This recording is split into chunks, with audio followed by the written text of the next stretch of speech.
pembagiannya, saya kira nanti bisa dilihat ya di mana kalsium itu berada ya.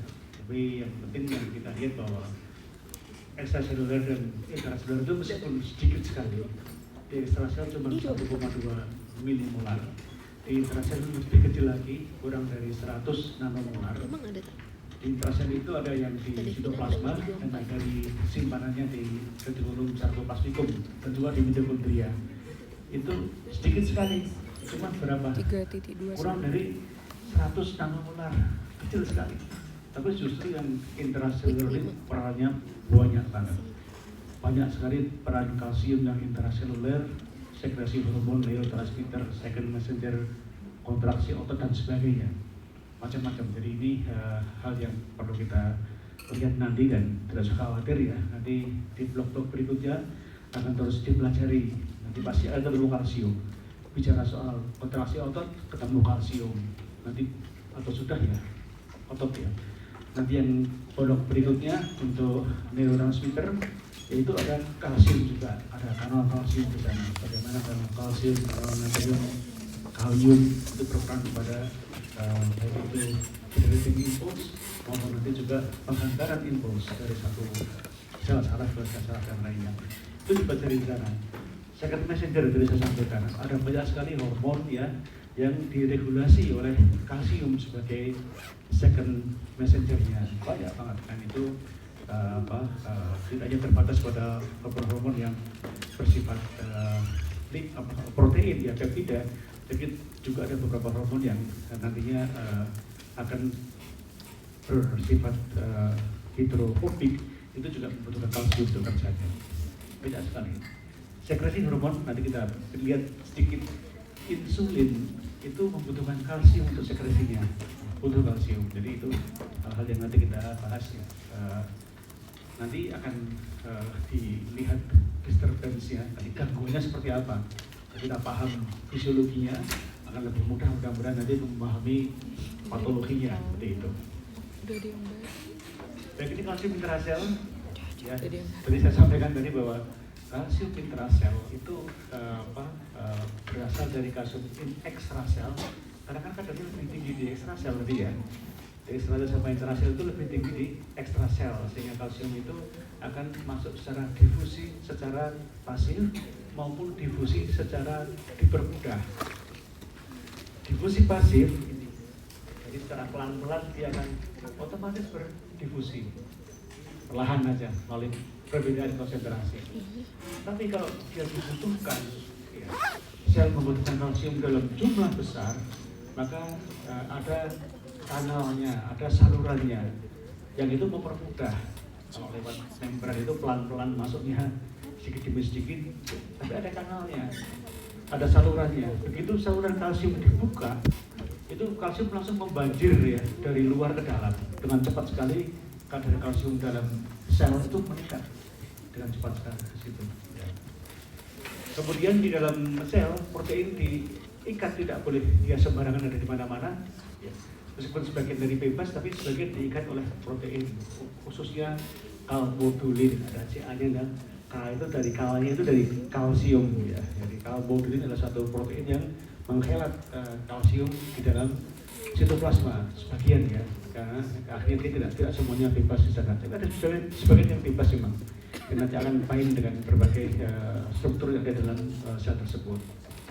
Yang menarik, tadi saya sampaikan bahwa di dalam sel itu di dalam sitoplasma ada kalsium, tapi ada dua organela yang menyimpan kalsium dalam jumlah yang tinggi konsentrasinya. Ini kita lihat itu adalah mitokondria dan itu adalah serka. Serka itu sarkoplasmid retikulum yang untuk menyimpan kalsium. Ketika terjadi kontraksi otot, ini akan dilepaskan kalsium ini. Ya. Karena dia disimpan dari konsentrasi rendah ke tinggi, jadi di serka dan di mitokondria ini tinggi sekali kalsiumnya, itu harus dipompa, ya harus dipompa. Dia menggunakan kalsium pump ya, yang membutuhkan ATP. Jadi namanya kalsium ATPase atau lengkapnya plasma membran kalsium ATPase, PMCA ya. Itu yang kemudian memompa kalsium yang ada di dalam sitosol ke dalam sarcoplasmic reticulum dan ke dalam mitokondria. Tuh, kira-kira seperti itu. Jadi dia disimpan. Kalau dibutuhkan, maka segera kalsium itu akan dilepaskan ke dalam sitosol untuk kontraksi otot dan lain-lain kebutuhan itu. Itu ya. Kemudian kalsium itu juga akan dikeluarkan dengan sodium kalsium exchanger dan sodium kalsium potasium exchanger ya. Itu ada di sebelah bawah ini. Dua ini. NCK dan NCXK. Sedikit berbeda proteinnya, tapi ini adalah pertukaran nantinya kalsium itu akan dipertukarkan oleh natrium sehingga dia bisa keluar ya, dari konsentrasi rendah yang ada dalam sitosol ke tempat yang lebih tinggi ya di dalam ekstrasel gitu ya. Nah, kalsium tadi yang bebas, jadi yang tadi berperan sebagai macam-macam tadi ya, sebagai second messenger, sebagai untuk aktivasi aktin miosin dan sebagainya, itu yang bebas di situ. Jadi gitu ya, yang kalsium yang intraseluler.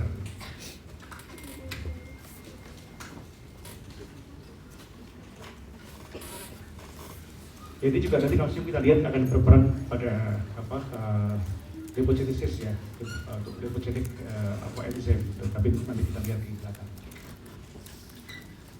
Jadi yang homeostasis ekstrasel, betapa pentingnya kalsium dan parathormon dan vitamin D ini bekerja sama dalam hal ini untuk maintenance untuk pembentukan tulang, osteogenesis, dan untuk maintenance mineralisasi tulang.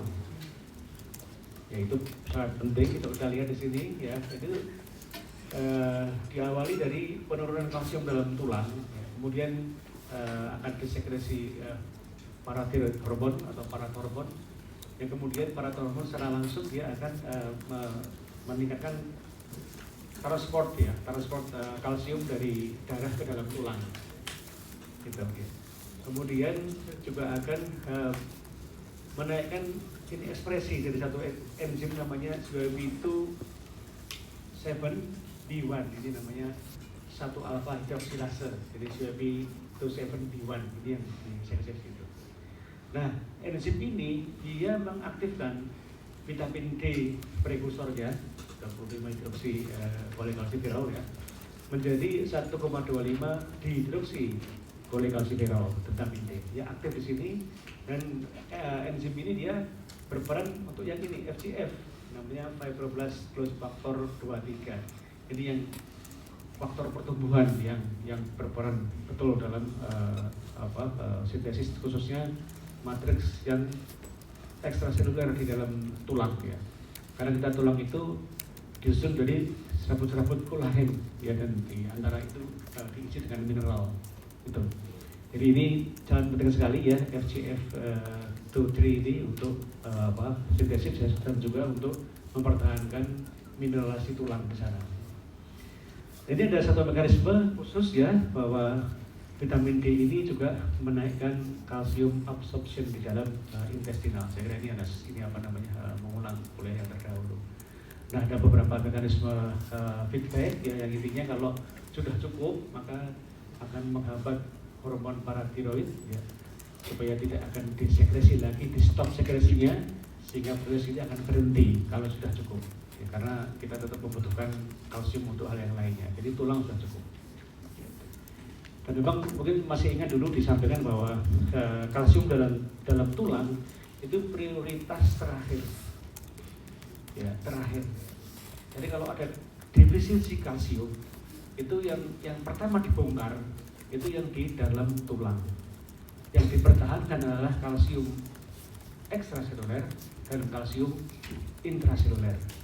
Itu dipertahankan ya. Jika ada apa-apa itu yang terjadi adalah osteoporosis atau osteopenia pertama kali terjadi. Tapi proses-proses yang untuk neurotransmitter, hormon, itu dipertahankan semuanya. Ya, kalsiumnya dipertahankan di situ. Tuh, jadi khususnya untuk yang sensitif, yang wanita ya, nanti post menopause itu karena estrogen akan berkurang atau bahkan menghilang sama sekali, akan tidak ada sama sekali estrogennya. itu yang akan dikorbankan pertama adalah kalsium di dalam tulang, karena dia prioritas terakhir ya untuk fungsi tubuh kita. Itu kira-kira. Tapi itu fisiologis ya, karena dia ada beberapa hal patologis ya yang menyimpang dari itu, harusnya kalsium itu cukup ya, dibongkar dari tulang dulu, baru kemudian nanti tubuh akan mencoba untuk memperbaiki itu. Ini absorpsi kalsium yang cukup rumit ya. Kalau ini di intestinal nih, tadi kan di sel-sel tubuh yang lainnya, ini di intestinum, yang sebelah atas itu lumen intestinum, yang sebelah bawah itu dianggap sebagai kapiler, yang sebelah sini di arah pembuluh darah. Sangat rumit karena memang ya ini membutuhkan mekanisme yang khusus ya, ketika absorpsi kalsium ketika diet mengandung banyak kalsium, maka ada cukup banyak protein yang membantu absorpsi kalsium. Pertama lewat tight junction, lewat TJ itu di antara sel intestinal. Ada Claudin di sini, Claudin itu membantu ya supaya kalsium directly dari lumen ya, menuju ke pembuluh darah, langsung gitu, tidak lewat sel intestinal, gitu. Lewatnya tight junction. Bisa meskipun namanya tight junction, tapi ada banyak protein di sana kan ya. Mungkin masih ingat ya, dia itu dipertahankan oleh protein namanya kaderin namanya, yang mempertahankan tight junction itu supaya dia sel itu rapat, antar sel itu rapat dan nggak bisa ditembus. Ada namanya kaderin, dia melekatkan ya, melekatkan dua sel itu ya, supaya dia tidak ada celah. Tapi ada protein tertentu yang memang bisa ya memfasilitasi transport molekul dari lumen langsung ya ke dalam, termasuk beberapa protein globulin gitu. Ketika jadinya makanya tight junction ini belum sempurna ketika masa bayi ya, pasti kan ya, itu ketika masa bayi masih belum sempurna tight junctionnya, itu bisa dilewati oleh berbagai protein yang cukup besar termasuk globulin ya. Sehingga bayi itu ya mendapatkan kekebalan langsung dari ibunya pada minggu-minggu pertama usianya itu. Tapi ini bisa difasilitasi dengan Claudin. Juga ada beberapa yang lainnya, beberapa transien reseptor potensial tertentu sebenarnya dikenal sebagai reseptor untuk rasa, taste reseptor. Ada kuliah nggak taste reseptor ya? Ada kuliah mengenai, ada beberapa itu ya untuk taste reseptor, myeloid reseptor itu. Ya, tapi ini juga ternyata ada juga yang berfungsi sebagai calcium channel, juga ada calcium channel yang ini yang baru difasilitasi. Nah setelah dia di dalam lumen, ada dalam lumen intestinal, maka dia akan banyak perannya tadi ya, sama seperti peran di saat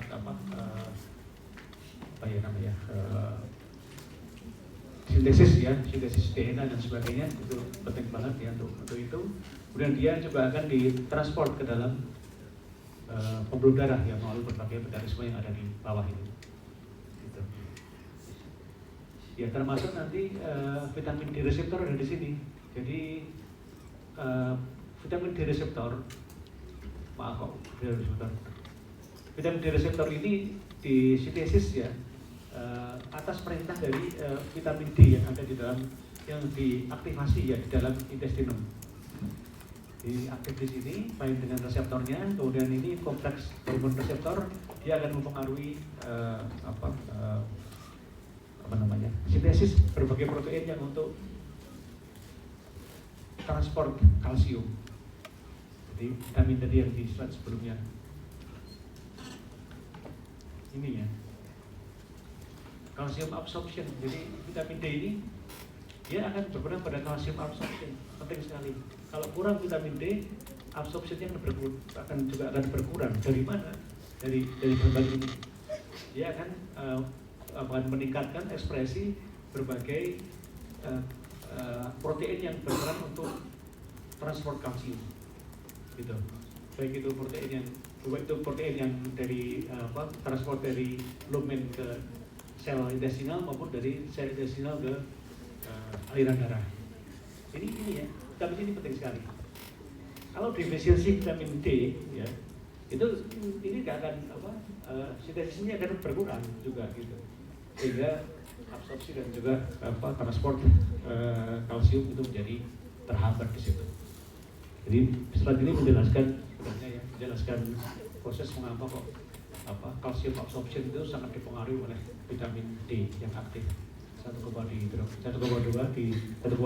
dihidroksi vitamin D atau dihidroksi kalsiferol. Vitamin D tadi ya, yang mungkin pernah ingat juga bahwa kita mempunyai satu provitamin namanya 7-hidro kolesterol yang akan diubah menjadi kolekalsiferol vitamin D dan UVB. Karena itu di negara-negara tropis itu basically ya kalau cukup ya seorang anak itu sehat itu risiko untuk defisiensi itu lebih sedikit ya daripada mereka yang hidup di daerah yang subtropis. Seharian ada di ruangan yang tidak keluar kemana-mana itu. Tapi sekarang kan sudah banyak vitamin D yang dalam bentuk sediaan ya, sehingga itu bisa juga digunakan. Atau vitamin D dalam diet itu juga banyak juga. Jadi kalau kita tahu sumber-sumber vitamin D ya tidak ada masalah. Kalau misalnya kita merasa bahwa tidak banyak ada di luar ruangan, berarti kan reaksi ini kan nggak terjadi ya. Seharian di kelas terus dia. Kalau keluar pas mendung kan, hari ini kita nggak dapat vitamin D nih karena nggak kena UV, kulit kita nggak kena UV sehingga tidak ada perubahan ya 7-hidrokolesterol kolesterol menjadi kolekalsiferol. Tapi ini aktivitasnya masih rendah, kalsium dan sebagainya masih rendah sehingga perlu diaktifasi di liver menjadi 25 hidroksi vitamin D. Dan kemudian masih perlu lagi diaktifasi yang kedua menjadi 1,25 dihidroksi vitamin D. Maaf diulang-ulang terus, ini sampai nanti diulang-ulang terus gimana aktivasi vitamin D, apa yang bentuk aktifnya, apa bentuk yang provitamin D itu selalu diulang-ulang terus ya supaya ingat. Pada ini apa namanya kontekstual, nantinya akan dibahas di tempat yang lain ya. Jadi dari makanan ya, dari makanan dehydrated itu ada ergokalsiferol, vitamin D2 ini dari sumber-sumber yang di luar tubuh kita. Fortified itu juga ada ya, maupun suplemen dalam bentuk ini. Itu sehingga kebutuhan vitamin D kita itu tidak hanya dari makanan ataupun sumber-sumber yang lainnya, tapi juga banyak yang berasal dari de novo sintesis dari awal. Ini paratiroid hormon, saya kira nanti juga akan dibahas juga. Jadi kalau hiperparatiroidisme itu sebenarnya ada yang primer dan sekunder. Kalau dalam kondisi fisiologis ya mestinya semuanya terkendali gitu. Mekanisme inhibisi dan induksi. Jadi bagaimana induksi untuk sekresi paratiroid dan bagaimana inhibisinya itu semuanya sinkron ya, semua sinkron sehingga level parathormon itu ada dalam batas normal. Gitu, berada dalam batas normal. Kalau dia naik sedikit sudah dihambat ya. Kalau dia turun dinaikkan diinduksi. Itu terus seperti itu. Kita nggak merasakan tapi mekanismenya akan berjalan seperti itu. Tapi ada beberapa kondisi baik itu primer maupun sekunder ya, itu menghasilkan terlalu banyak atau lebih tinggi parathormon dibanding yang dibutuhkan itu, sehingga kondisi ini kemudian menyebabkan banyak hal karena fungsinya adalah tadi menaikkan kalsium. Tetapi sekunder kelenjar yang berlebihan sebagai respon terhadap hipokalsemia atau penyakit ginjal atau mungkin beberapa tumor ya, jenis tumor yang ada di kelenjar paratiroid bisa seperti itu. Banyak tumor tiroid paratiroid yaitu menjadi satu perhatian cukup banyak prevalensinya ya, terutama pada female. Pada female itu banyak yang menderita tumor tiroid dan paratiroid. Meskipun cukup sensitif dengan radioterapi ya, itu kedua tumor itu, tapi tetap cukup mengganggu karena kemudian akan sangat berdampak ya pada metabolisme tubuh kita secara keseluruhan. Itu kebutuhan para hormon. Jadi yang menarik, bagaimana kalsium itu para hormon dan vitamin D itu berperan pada sindrom metabolik, obesitas, hipertensi dan sebagainya. Dia menjadi perhatian karena dia tahu bahwa namanya sindrom itu kompleks pasti, ya. Mekanismenya banyak banget. Tidak hanya dari satu jalur tapi multi pathway, ya. Ada banyak ini multiple factors, banyak yang berperan di situ. Dan tidak mudah diobati. Dikasih, misalnya diabetes misalnya kan tidak usah sebenarnya dikasih obat anti diabetes. Jadi mekanisme untuk treatmentnya itu harus keseluruhan, ya. Semuanya ditangani semuanya dari sisi dietnya, exercise-nya, stresornya, dikasih obat juga dan macam-macam yang lainnya. Ya meskipun masih banyak penderita diabetes itu yang merasa atau sudah terkontrol pembuluh darahnya, tapi tetap menderita komplikasi. Itu kan ditakutkan itu. Diabetesnya diobati, kontrol rutin. HbA1c-nya dicek. Olahraga teratur, dietnya bagus, tapi kok tetap komplikasi. Tentu akhirnya gagal ginjal, ya kan? Akhirnya retinopati diabetik, akhirnya neuropati diabetik, akhirnya kardiomiopati, gagal jantung ya, karena diabetesnya. Jadi banyak hal yang kita harus terus perhatikan ya, supaya sindrom metabolik ini sindrom ya, jadi sangat kompleks sehingga memang tidak mudah. Ternyata stres ternyata, jadi stresnya, misalnya sudah usia sudah masuk masa pensiun, ya stres tak terkendali itu diabetes ya, repot sekali karena masuki post-Moro syndrome misalnya, itu bisa seperti itu. Sehingga akhirnya post-Moro syndrome serangan jantung, loh kok bisa ya, orang pensiun kok malah justru malah kena serangan jantung. Ternyata ada faktor-faktor pemicu yang diantaranya berasal dari sindrom metabolik. Ini ya jadi macam-macam tadi, jadi resistensi insulin, intoleransi glukosa, hipertensi, dislipidemi, hiperurikemi. Tadi pagi driver saya pamit nggak datang, kakinya bengkak, asam uratnya kambuh, itu sampai heran. Kamu dapat asam urat dari mana gitu ya? Nggak ada aja sumber asam urat itu, tidak ada. Benjol tuh benjol ya, singkatan benjol tahu penyebab asam urat, bayam, emping, jeruan, otak, ya. Lauk-lauk yang dari daging itu kan benjol. Kalau kita ke pasien kita nyebutnya benjol. Dapat benjol dari mana? Nah gitu kan. Buka pak ini ya, juga sih itu kalau purinol sama ibuprofen, mudah-mudahan cepat bagus. Kalau purinol ya, dia menghambat sentin, gitu. Sehingga dia menghambat sintesis asam urat gitu. dari purin, itu kan dari purin asam urat itu. Dari purin.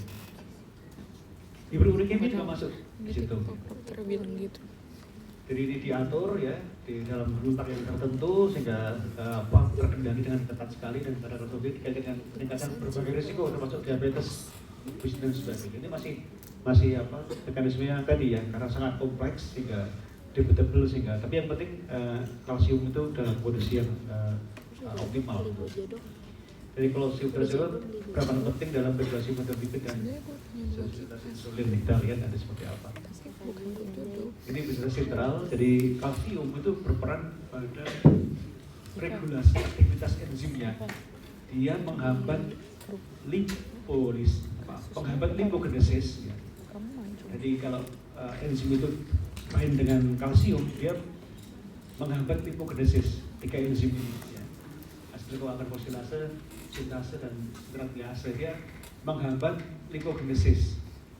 Yang menarik, secara bersamaan dia berkaitan dengan enzim-enzim untuk lipolisis atau beta oksidasi yang meningkatkan aktivitas enzim-enzim untuk lipolisis.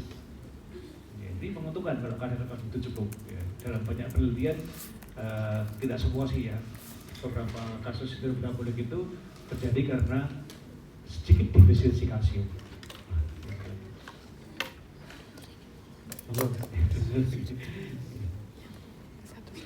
Loh, porsinya nggak tahu. Oh, dengan tahu ya. Kita alumni Kopi berdua. Kopi University Mafia. Karena banyak sekali alumni Kopi di sini ya, 60-70 orang dari Saya lulus 2006, lulus berapa? 2014 ya. Sekian tahun yang lalu. Jadi gitu ya, jadi ini penting sekali, sekali lagi konsepnya adalah bahwa kalsium itu menghambat lipogenesis, jadi menghambat sintesis lipid. Jadi bisa dicek di mana itu, decrease lipogenesis dan increase lipolysis atau beta oksidasi asam lemak itu akan meningkat. Jadi beta oksidasi itu dinamakan beta karena oksidasi itu dua karbon gitu, alfa beta. Jadi kalau ada 10 rantai atom karbon C, maka dipotong dua ya, alfa beta itu artinya beta oksidasi yang diambil. Setelah jadi dua atom karbonnya diambil, dia jadi asetil CoA. Gampang banget sebenarnya logikanya itu. Ini masuk dalam siklus Krebs ya, untuk jadi energi. Itu jadi itu. Kalau kita lebih detail lagi itu, coba kita lihat ya. Jadi kalau ya ini peningkatan lipolysis ya. Jadi penurunan fatty acid sintase, yang tadi saya sampaikan dua tadi ya, penurunan fatty acid sintase dan peningkatan lipolysis.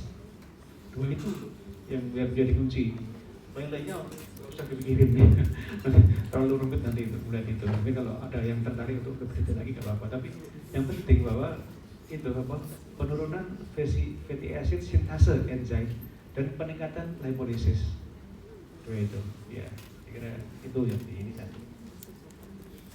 Nah kalau dislipidemia saya kira banyak sekali yang melihat itu ya, peran dari mineral kalsium pada lumen arteri yang paling bawah ini. Ini di ujung-ujungnya aterosklerosis di saat bentukan ateroma. Yang mempersulit adalah ketika plak ateroma itu ditimbuli, diisi oleh kalsium. Itu repot banget itu. Awalnya kan cuma fatty streak kan ya, fatty streak, kemudian nanti ditambah dengan beberapa matriks kolagen dan sebagainya supaya dia mengeras. Tapi kemudian ditambahi kalsium, dan itu sudah permukaannya menjadi kasar, permukaan dari ateroma itu yang menyebabkan turbulennya aliran darah di situ. Ini kalau coba jelaskan ya, sehingga tidak ada lagi laminer. Kenapa kok tidak ada koagulasi padahal sudah ada aterosklerosis? Karena permukaannya masih halus permukaannya, jadi masih laminer. Tapi begitu permukaan itu menjadi kasar karena timbulan mineral, dia resiko lebih tinggi. Ya meskipun sekali lagi itu kompleks ya mekanismenya ya. Tapi salah satu risiko kenapa kok terjadi trombus, karena permukaan aterom itu kasar ya, permukaannya karena adanya mineralisasi. Tekanan darah saya kira kalsium banyak sekali dibahas nanti. Untuk hipertensi ya banyak sekali melalui sistem branding aldosteron, juga melalui vasokonstriksi atau dilatasi pembuluh darah. Jadi itu kalsium berperan di situ. Makanya obat anti hipertensi itu juga yang kalsium antagonis lah, obat anti hipertensi itu untuk menghambat karena efek kalsium ya, dalam dinding pembuluh darah, sehingga itu bisa mengurangi kontraksi otot polos ya, di pembuluh darah. Penting banget kalsium itu untuk kontrak, karena itu dia berperan pada hipertensi. Tadi dijelaskan ya yang hipertensi berat itu ya, kalsium tadi. Banyak yang sekarang pakai obat anti hipertensinya kalsium channel blocker namanya, kalsium channel blocker. Obatnya nanti dicari sendiri apa untuk memblok channel itu sehingga nanti tidak ada kontraksi otot polos di pembuluh darah. Vaskular gitu ya, smooth muscle cell, vaskular smooth muscle cell. Ini resisten insulin tadi kalau terjadi kalsium ya. Sebenarnya di ujung ini yang penting. Jadi untuk bisa sekresi insulin, maka vesikel yang tempat insulin disimpan itu harus baik dengan kalsium dulu. Ya, jadi istimewanya hormon peptida itu dia ketika disintesis tidak langsung disekresi, tapi disimpan dalam vesikel dulu. Kalau hormon steroid dia nggak ada vesikel penyimpanannya, dia begitu disintesis langsung dikeluarkan ya. Kalau ini nggak dipul dulu, insulin itu dipul dulu di vesikel yang warnanya hijau. Dia akan dilepaskan kalau ada kalsium yang band ke situ, dia terjadilah proses eksostesis yang mendekat ke plasma dan melepaskan isinya. Jadi kalau kurang kalsium, ada risiko untuk juga kurang sekresi dari hormon insulin ini. Juga intoleransi glukosa saya kira juga sama, jadi kalsium sangat penting sekali ya. Jadi namanya menjadi intoleransi glukosa. Karena apa? Karena tadi ya kalsium yang mendekatkan yang menyebabkan eksostesis dari berkurang, dan ini yang repot. Salah satu usaha dari sel untuk tetap mempertahankan kalsium dalam tubuh adalah tadi melalui retikulum spermoplasmikum atau endoplasmikum dan mitokondria. Ini kan banyak sekali kalsium tadi kita sampaikan. Konsentrasi kalsium di dua program itu tinggi sekali, sehingga dia berusaha mempertahankan kalsium dalam sel ya, dengan cara-cara tadi ada sekuestrasi, ada penyimpanan di sana. Ya, pertahankan. Kalau kalsium dalam sel turun, dia coba untuk antisipasi dengan simpanan di retikulum dan di mitokondria. Ya, mungkin itu ya sebagai pengantar diskusi. Setelah ini Dr. Putih memberi kuliah, tapi sebelum mungkin ada 1-2 pertanyaan karena saya jam 8:30 juga harus ada acara lain. Ada yang mau ditanyakan dari mekanisme tadi? Terlalu basic ya, karena saya paham itu. Apa dosen yang klinik-klinik gitu ya, yang langsung ke pasien dan sebagainya itu. Jadi kalau ada yang mau ditanyakan mengenai mekanisme kalsium, vitamin D, para hormon, sudah jelas? Oh iya, cukup ya dari saya ya. Baik, kalau cukup kita tutup satu tadi dari murid di luar ya. Ya, terima kasih untuk perhatiannya. Selamat pagi, assalamualaikum warahmatullahi wabarakatuh.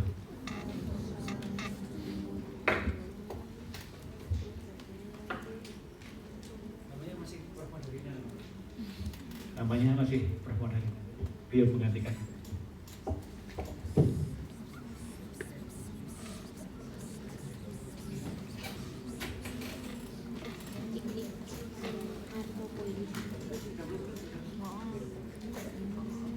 Apa yang sopir sih?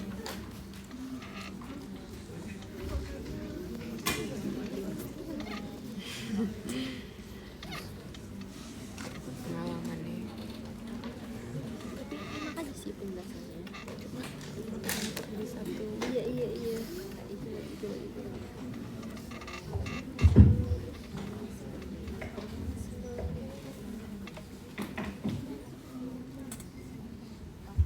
Terima kasih Dr. Hamim atas kesempatannya.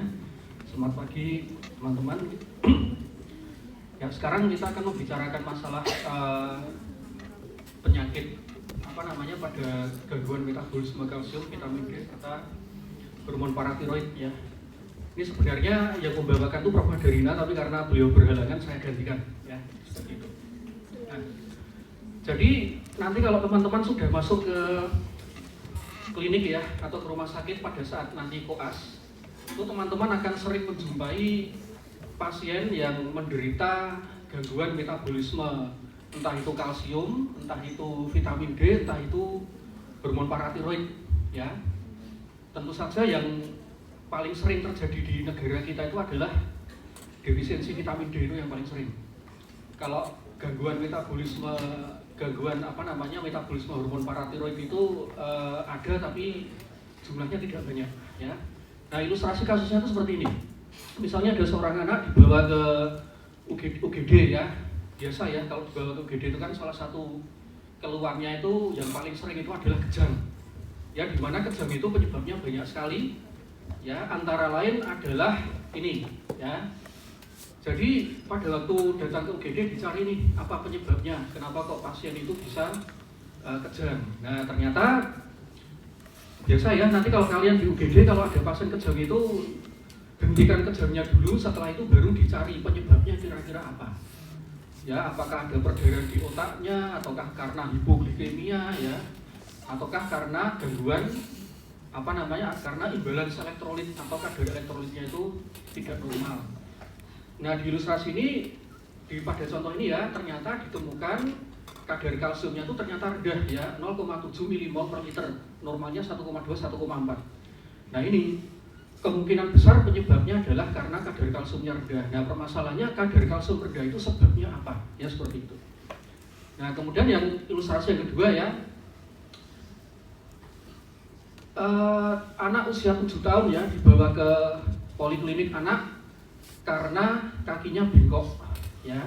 Ini kalau kita kembali ke 50 tahun yang lalu ya, atau 80 tahun yang lalu ketika Profesor Sarjito masih sugeng ya, itu kejadian bowing of the leg ini banyak sekali, tapi kalau sekarang ya sudah berkurang ya, ada tapi sudah berkurang dengan penyebab yang bermacam-macam ya, seperti itu. Nah, biasalah ya, jadi kalau ada tungkai itu mengalami menekuk itu ya, tungkainya nekuk itu, salah satu hal yang menjadi penyebabnya itu adalah apakah kadar kalsiumnya normal atau tidak, ataukah kadar vitamin D-nya normal atau tidak, ataukah karena displasia tulang yang lain yang tidak terkait kalsium dan vitamin D ya, misalnya itu. Nah, ini dicek nih kadar kalsiumnya. Nah, ternyata kadar kalsiumnya ya mepet ya, normal tapi mepet. Sementara kadar vitamin D-nya rendah, hanya 8 nanogram per mililiter. Normalnya lebih dari 30 nanogram per mililiter ya. Nah, jadi gambarannya seperti ini. Kalau kaki itu bengkok ya. Ini kasusnya tidak banyak ya, di Jogja itu tidak banyak tapi ada. Cuma nanti kalau teman-teman bertugas di daerah ya, entah itu di Banyumas, Klaten atau mungkin daerah yang lain ya, kaki bengkok seperti ini masih lumayan ya agak sering ya, tapi masih bisa dijumpai ya, seperti itu. Nah, sekarang kasus 3 ya. Ini juga ada seorang anak ya 15 tahun dibawa ke klinik karena kakinya bengkok. Jadi keluhannya sama dengan tadi. Nah, tapi di sini ada tambahannya. Si anak ini mengalami penyakit ginjal kronik ya. Penyakit ginjal kronik itu kalau zaman dulu dinamakan gagal ginjal ya, tapi dirasakan kata-kata gagal ginjal itu kok ngeri itu ya, akhirnya sekarang namanya diubah menjadi chronic kidney disease ya. Jadi artinya fungsi ginjal itu sudah terganggu dalam jangka waktu yang kronik. Ingat ya, ginjal itu fungsinya tidak hanya untuk membuat urin ya, tidak hanya untuk membuat urin, tapi ginjal itu juga merupakan organ yang sifatnya penghasil hormon ya, seperti itu. Nah, di sini setelah diperiksa macam-macam ya, ternyata kadar kalsiumnya mepet ya, antara rendah dan normal, 1,2 mmol per liter, normalnya ini. Kemudian fosfatnya tinggi, 6 mg per desiliter ya, ini di darah ya maksudnya ya, bukan di urin ya, 2,5 sampai 4,5 ini normalnya. Sementara vitamin D-nya normal ya, jadi 38 nanogram per mililiter ya, seperti itu. Nah, dari 3 ilustrasi kasus di atas ya, itu nanti kalau teman-teman ada di klinik itu, kalau di rumah sakit Sarjito ya, saya kalau di rumah sakit yang lain kurang begitu mengerti datanya ya, di antara 3 macam ilustrasi yang saya sampaikan tadi, itu yang paling sering itu yang ini, karena banyak sekali anak-anak yang menderita chronic kidney disease ya. Tapi biasanya kalau sampai tungkainya bengkok-bengkok ini biasanya karena tidak diobati ya. Ya biasa ya, mungkin orang tuanya pendidikannya rendah, atau mungkin akses ke fasilitas kesehatan kurang ya. Ini tidak terkendali ya, tidak diterapi ya, lama-lama tungkainya akan bengkok ya, seperti itu. Nah, jadi itulah pentingnya kenapa kok teman-teman harus memahami tentang metabolisme kalsium ya, seperti itu. Seperti yang tadi telah dijelaskan oleh Dr. Hamim ya. Jadi metabolisme kalsium itu, jadi intinya gini ya teman-teman ya. Kalsium itu parameter yang hampir selalu kita pakai itu adalah kadar kalsium darah. Ya, karena kadar kalsium darah itu mudah diakses ya. Mudah diakses, dan untuk menjaga agar kadar kalsium darah normal, itu diatur oleh hormon, ya. Jadi hormonnya itu ini ya, yang pertama itu adalah pada kelenjar paratiroid, ya. Jadi paratiroid itu ingat ya anatomi ya, kelenjar paratiroid itu jumlahnya ada 4, 1, 2, 3, 4 ya. 4 ini letaknya tepat di belakang kelenjar tiroid, ya. Nah di sini hormon paratiroid ini menghasilkan hormon namanya parathormon atau paratiroid hormon atau disingkat PTH, ya seperti itu. Nah selain itu juga diatur oleh hormon oleh kelenjar tiroid ya, di mana kelenjar tiroid itu menghasilkan kalsitonin, ya, selain T3 dan T4, ya. Nah, jadi yang perlu kita ingat ya itu bahwa 99% kalsium itu letaknya ada di tulang untuk membuat matriks tulang, ya, kalsium hidroksiapatit. Jadi matriks antara kalsium kemudian fosfat dan senyawa yang lain itu adalah 99%. Kemudian 1% ini ada di cairan ekstraseluler dan sel-sel di luar tulang, ya. Ingat ya, kalsium itu manfaatnya sebenarnya tidak hanya untuk membentuk tulang ya, tapi juga untuk proses pertama yaitu sekresi.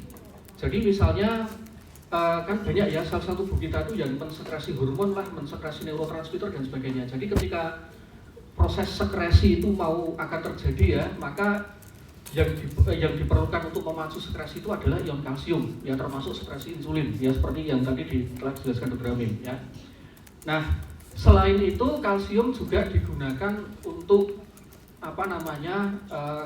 pergerakan otot, baik otot skelet maupun otot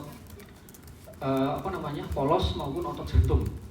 Ya, itu juga yang menggerakkan adalah salah satu diantaranya ion kalsium, ya, seperti itu. Nah, kemudian ini ya, jadi kalsium itu kalau kita ini tadi kan 1% kan ya, 99% ada di tulang, kemudian 1% ada di cairan ekstraseluler dan di dalam sel selain di tulang, ya. Nah kalau di cairan ekstraseluler, jadi kondisi kalsium itu seperti ini, ya. Jadi kebanyakan itu terionisasi dalam bentuk ion Ca+, ya. Kemudian 45% ini terikat protein, ya, termasuk albumin, dan 5% ini membentuk kompleks dengan senyawa lain selain protein, ya. Jadi kondisinya seperti itu. Jadi makanya nanti jangan heran ya kalau teman-teman nanti di klinik itu ada yang namanya kadar kalsium terionisasi, kemudian kalsium terikat protein atau kalsium total, ya. Tentu saja yang memiliki efek langsung terhadap misalnya proses eksitasi atau deposisi kalsium di tulang, yaitu adalah yang terionisasi ini, ya, seperti itu. Nah, kenapa kok kalsium itu penting? Ya, jadi seperti ini. Jadi pada neurotransmitter, ketika misalnya nih ya ada asilkolin, ketika asilkolin itu disekresi, maka pemacunya itu adalah ion kalsium. Ya, jadi ingat-ingat ya pada vesikel sekrotonik itu ada protein namanya itu lupa saya, yang kalsium banding itu sinapsin ya atau sinaptotakwin ya, saya agak lupa. Jadi di sini ada protein yang merupakan sensor kalsium. Begitu kalsium masuk maka dia akan mengalami sekresi, ya, seperti itu. Kalau terjadi hipokalsemia, yang terjadi itu nanti adalah kejang, ya, kejang tetani. Kejang tetani itu khas sekali, ya. Jadi kejang karena hipokalsemia itu khas sekali. Kejangnya itu biasanya berupa carpopedal spasm. Jadi tangan, ya, carpopedal itu tangan sama kaki, ya, dia spasme begini. Dan kalau nanti kalian lakukan tes postek, ya, diketuk-ketuk pipi daerah zigoma itu, dia akan mulutnya itu akan kejang, ya, jadi itu postek sign. Itu ciri khas dari kejang karena hipokalsemia, ya, seperti itu.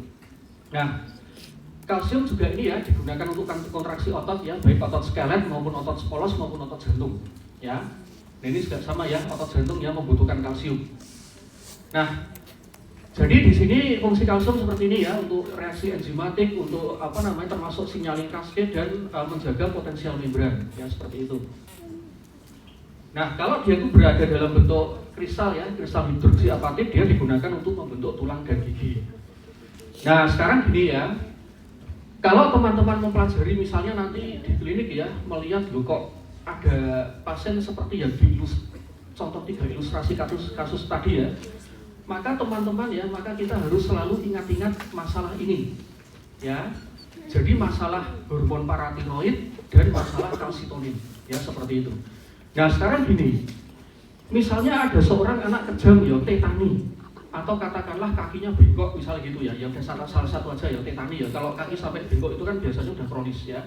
Kalau masih akut itu ya tetani dulu. Ya jadi kalian lihat kejang ya, tapi kejangnya itu khas. Biasanya yang kejangnya dominan itu tangan kaki. Kemudian nanti kalau dilakukan suspect sign positif ya, seperti itu. Nah ternyata setelah dicek ya, nah ini ternyata misalnya ya low blood calcium ya, misalnya seperti itu. Nah kalau misalnya seandainya tubuh kita itu katakanlah kadar kalsiumnya rendah, maka kadar kalsium yang rendah ini akan menyebabkan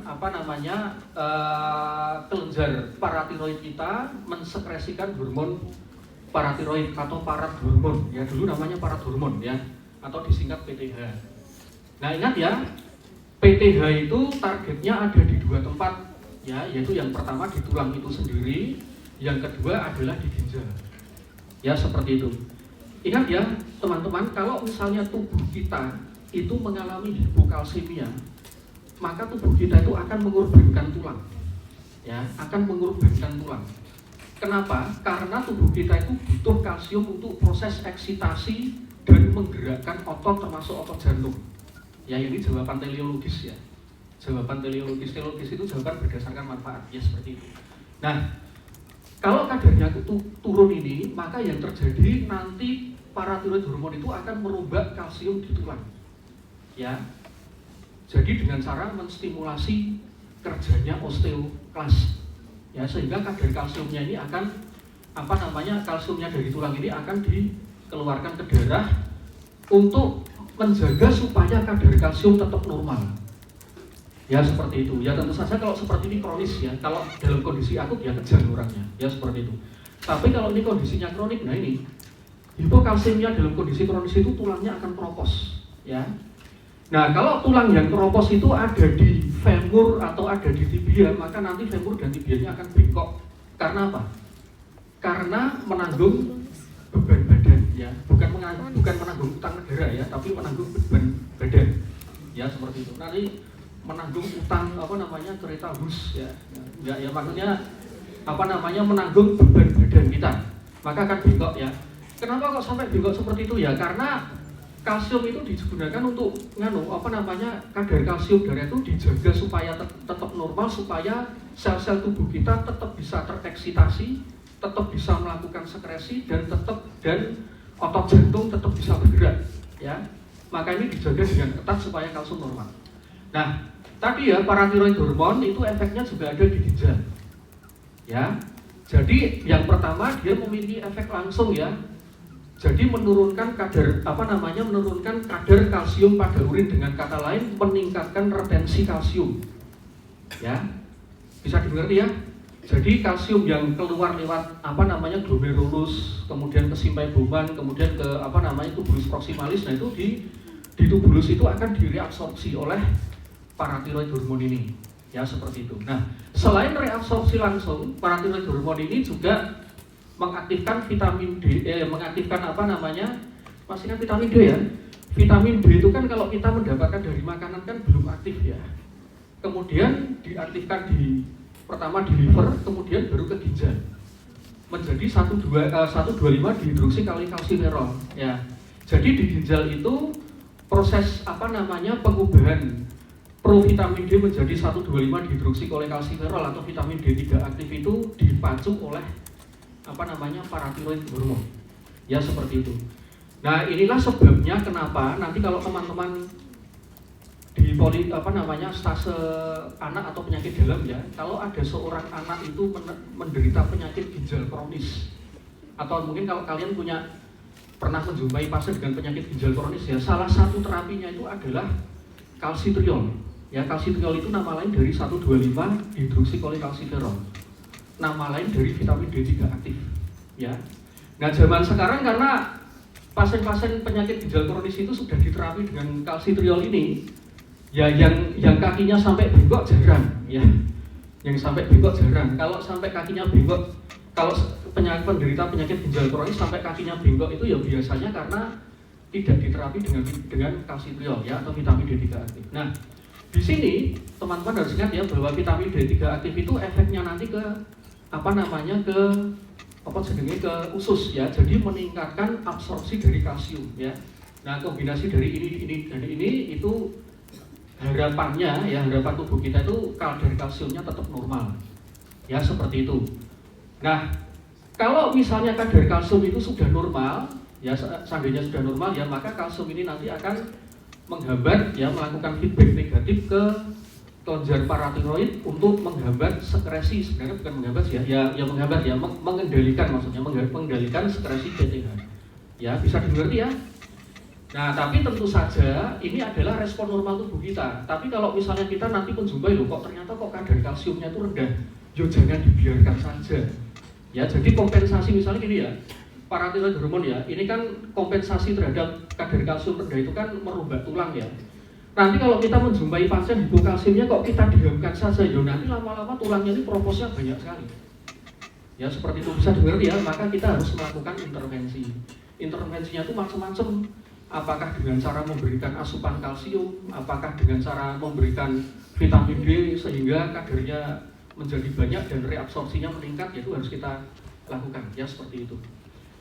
Tentu saja kalsium ya diberikan, ya. Teman-teman nanti kalau lihat anak-anak dengan penyakit ginjal kronis, ya, salah satu obatnya tadi, ya, di samping kalsitriol atau vitamin D3 aktif itu juga diberi asupan kalsium, ya. Biasanya sih kalsium karbonat biasanya, ya, seperti itu.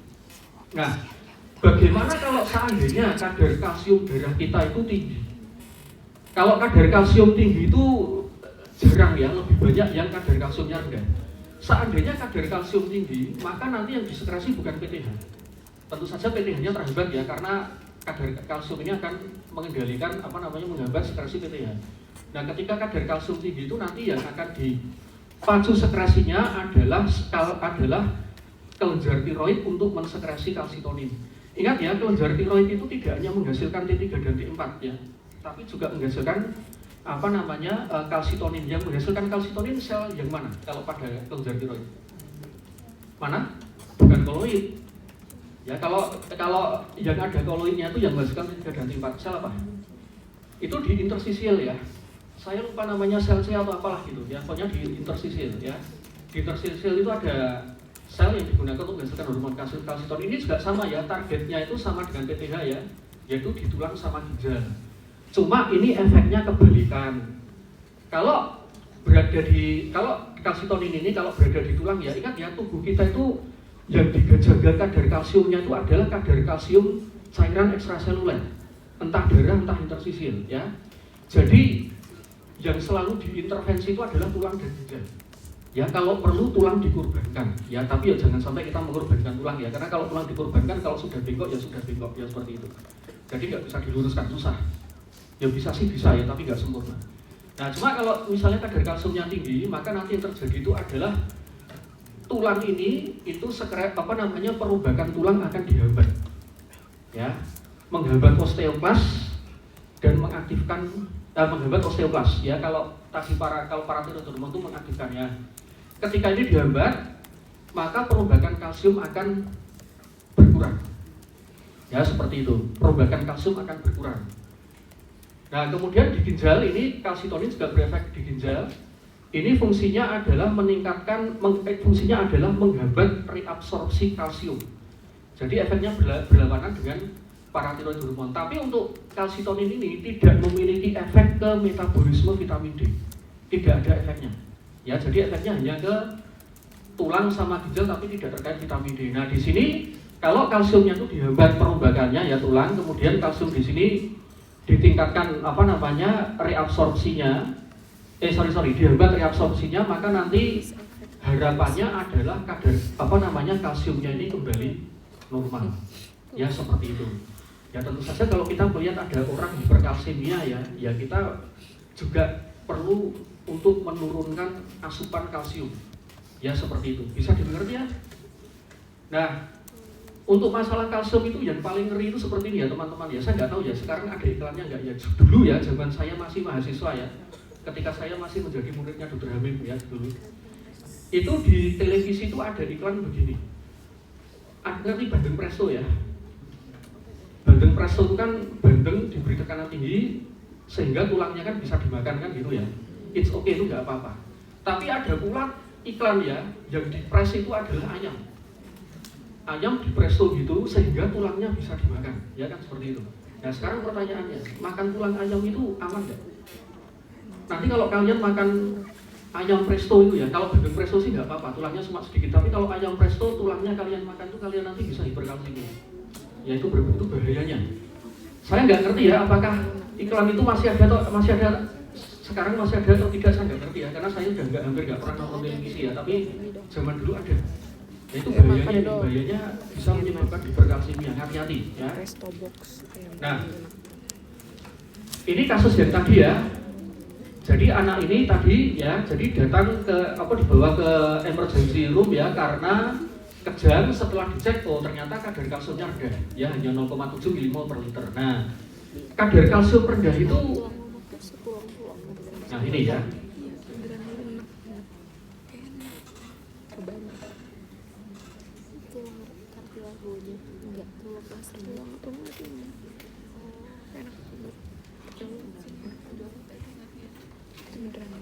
Nah, jadi kalau misalnya kadar kalsium darah rendah, kalsium darah anak itu rendah ya, maka kita harus ingat badan ini. Ya teman-teman nggak usah bingung ya, pokoknya nek berurusan dengan kalsium, pertama pikirkan intake-nya dulu. Asupan kalsiumnya normal atau tidak atau berlebihan. Rendah, normal atau berlebihan itu ya, itu yang pertama intake. Yang kedua itu pikirkan badan ini. Ya, pikirkan badan ini. Nek perlu badan ini nanti kalian print, dilaminating, ditaruh di kamar ya. Dilihat setiap hari, besok kalau masuk ke sudah koas, nanti kalau menjumpai pasien-pasien dengan hipokalsemia ya, kalian ditanya oleh staf di klinik ya, bisa menjawab ini, wah langsung diacungi jempol ya. Seperti itu, jadi ini diingat-ingat ya. Nah, kalau kadar kalsium rendah, maka kemungkinannya itu apa? Kemungkinan pertama ya, jangan-jangan tidak ada hormon paratiroidnya. Ya, karena kalau ada hormon paratiroidnya, maka ketika kadar kalsium rendah, maka hormon paratiroid itu akan disekresikan untuk merubah tulang dan untuk mengaktifkan vitamin D dan untuk meningkatkan retensi kalsium di ginjal sehingga kadar kalsium akan normal. Nah, kok anak ini tidak normal? Ya seperti itu. Kok tidak normal? Nah, jangan-jangan pertama hormon paratiroidnya ini tidak normal, jangan-jangan. Nggak normalnya itu biasanya karena apa? Macam-macam. Satu, karena penyakit genetik bisa, yang menyebabkan hipoparatiroidisme bisa. Bisa pula karena infark pada kelenjar paratiroid, tapi jarang banget ya, karena kelenjar paratiroid itu ada 4 masalahnya. Kalau mau infark ya harus infark semua ya, seperti itu. Ngerti infark ya? Infark itu pembuluh darahnya terganggu sehingga perfusi ke jaringan terganggu sehingga jaringannya mati, itu namanya infark ya. Atau bisa pula karena infeksi. Misalnya infeksi TBC, tapi itu juga jarang banget ya, biasanya sih genetik biasanya. Nah, jangan-jangan ini kadar paratiroidnya itu tidak normal. Nah, yang lainnya ya, jangan-jangan warna ini apa ya kalau di sini ya? Ya, jangan-jangan paratiroidnya itu normal, tapi osteoklasnya terganggu misalnya gitu ya. Tapi kalau yang ini tuh jarang banget ini ya. Yang paling sering yang atas itu. Atau bisa pula, ini gangguan pada ginjal, jangan-jangan paratiroidnya tuh sakjane normal, resorpsi kalsium dari tulang itu juga normal, tapi ginjalnya ada kelainan, misalnya gagal ginjal ya, sehingga kalsium tidak bisa diretensi ya. Gagal ginjal itu kalau tidak kita obati ya, chronic kidney disease, penyakit ginjal kronis itu kalau tidak kita obati, anaknya tuh akan hipokalsemia. Kalau hipokalsemia itu terjadi dalam jangka waktu yang lama, tulangnya keropos ya. Saya pribadi pernah menjumpai satu orang pasien dengan penyakit ginjal kronis yang sampai tangan kakinya itu, bukan tangan kaki, tapi ekstremitas atas dan bawah itu sampai memendek. Ya, si anak ini berasal dari tempat yang jauh dari rumah sakit ya, masih itu anak dari Jawa Tengah itu, masih jauh dari rumah sakit, orang tuanya tidak ngerti itu sakit apa, dan anaknya itu dimanja. Dalam arti kalau nggak mau berobat ya sudah nggak usah berobat seperti itu. Datang dirujuk ke rumah sakit Sarjito dalam kondisi ekstremitas atas dan bawah sudah pendek. Tapi saya hanya ketemu satu pasien ya, selama saya 11 tahun jadi residen dan spesialis anak ya, jadi hanya ketemu satu itu. Tapi kalau si pasien ini, pasien dengan gagal ginjal ini kita obati ya baik-baik saja. Yang seperti itu. Nah, kemudian yang lain, nah jangan-jangan yang mengalami defek itu adalah vitamin D. Jadi paratiroidnya normal, ininya normal, ginjalnya tidak ada masalah, tapi dia defisiensi vitamin D bisa. Ya. Nah, atau jangan-jangan vitamin D-nya itu normal tapi tidak bisa bekerja di ususnya, jadi ada masalah di ususnya. Ini biasanya penyakit genetik kalau yang ini ya, jarang sekali tapi ada. Ini biasanya adalah penyakit genetik yang kita kenal dengan rickettsia tergantung vitamin D. Tapi kalian nggak usah apa namanya, nggak usah bingung ya. Intinya absorpsi vitamin D pada usus itu terganggu. Nah, kalau misalnya ini terganggu atau ini terganggu atau ini terganggu atau ini terganggu atau ini terganggu, maka untuk menormalkan kadar kalsium dalam darah itu juga terganggu. Ya, seperti itu. Nah, ternyata setelah ini skenarionya ya, setelah dicek ini dan ini ya, dikasih gitu, ternyata oh ini kesimpulannya. Ternyata si anak ini ya, ini kemungkinan besar mengalami defisiensi PTH atau hormon paratiroid ya. Ini genetik ini biasanya ya. Tubuhnya tidak mampu menghasilkan hormon paratiroid. Nah, ini kita lihat ya, ini anaknya itu usianya baru 2 minggu. 2 minggu sudah hipokalsemia. Ya, padahal normalnya kalau usia 2 minggu asupan ASI-nya adekuat, anaknya nggak akan kejang. Tapi ini kejang setelah dicek loh, kok ternyata hipokalsemia. Ya. Nah, karena ini baru 2 minggu ya, kemungkinan genetik ya. Nah, ini kemungkinan besar yang terjadi itu adalah defisiensi PTH. Caranya membuktikan bagaimana ya, wes PTH-nya diukur. Ya, kadar PTH-nya. Wong sayangnya di tempat kita itu mengukur kadar PTH itu belum bisa dilakukan. Ya, karena hukum ekonomi ya. Karena permintaannya sedikit ya, rumah sakit tidak menyediakan ya, tapi mungkin nanti kalau kalian sudah masuk kelas mungkin situasinya sudah berubah ya, mungkin PTH bisa diukur ya. Nah, ini yang kedua, ini ilustrasi yang kedua ya. Jadi anaknya itu 27 tahun, kemudian ekstremitas bawahnya itu bengkok ya. Nah, ternyata kadar kalsiumnya itu ya normal ya, normal tapi mepet, dan ternyata kadar vitamin D-nya itu ternyata rendah ya. Ini ya, kadar vitamin D itu saya pribadi itu agak terkejut ya. Jadi pada sekitar 10 tahun yang lalu ya, kira-kira tahun 2014-2015 itu di rumah sakit Sarjito itu mulai dilakukan pemeriksaan kadar vitamin D secara rutin. Biasanya untuk anak-anak hipokalsemia biasanya. Nah, karena hipokalsemia itu tidak sering-sering banget ya karena rumah sakit Sarjito ya, tidak sering-sering banget, maka staf kita itu mengadakan penelitian mengukur kadar vitamin D pada anak-anak di Jogja dan Jawa Tengah. Ternyata apa? Ternyata yang tidak hipokalsemia sekalipun, ternyata masyarakat kita itu banyak yang mengalami defisiensi vitamin D. Ya maksudnya kalau sekarang defisiensi vitamin D, sekarang kalsiumnya masih normal ya, nanti dalam beberapa bulan ke depan atau beberapa tahun ke depan itu akan hipokalsemia. Ya seperti itu. Nah, kita nggak ngerti ya kenapa kok vitamin D-nya itu bisa rendah. Apakah karena asupan yang kurang? Ya kita nggak ngerti. Misalnya ada seorang anak ya, setiap hari makannya cuma super mie tok ya, super mie aja tanpa makan yang lain ya, vitamin D-nya kurang.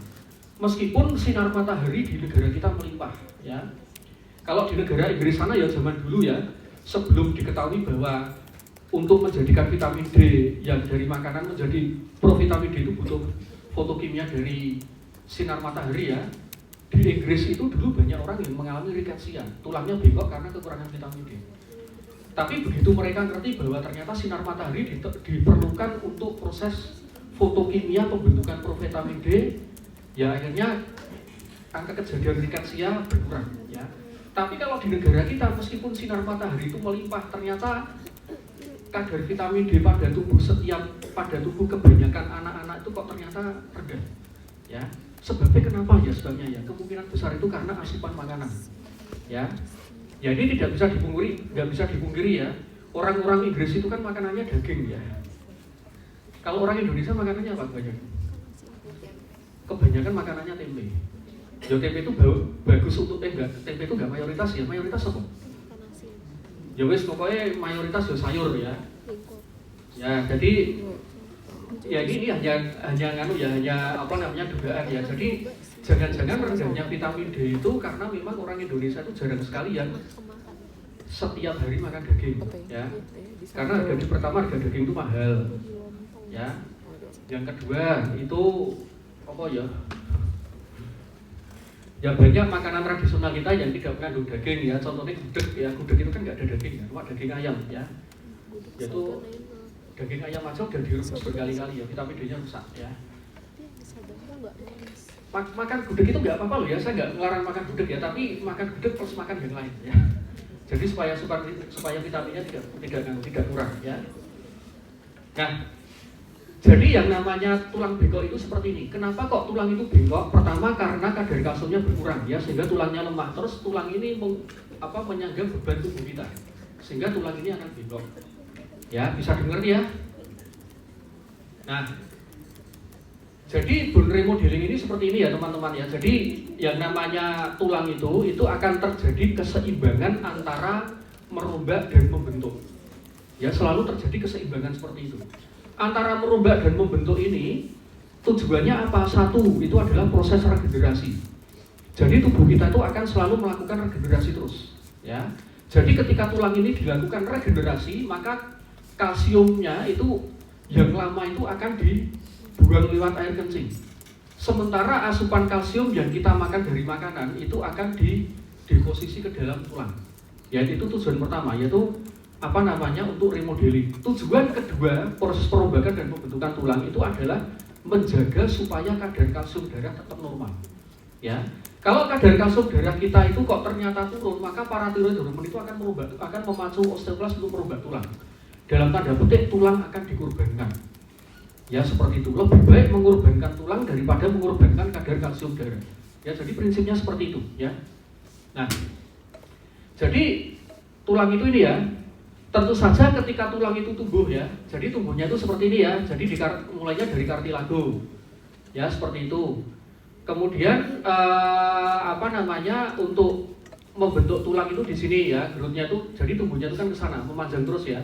Jadi tumbuhnya itu dari sini ke ke arah diafisis ya, jadi dari bagian ujung metafisisnya ke arah diafisis. Nah kemudian kalau misalnya ini kan untuk pertumbuhan ya.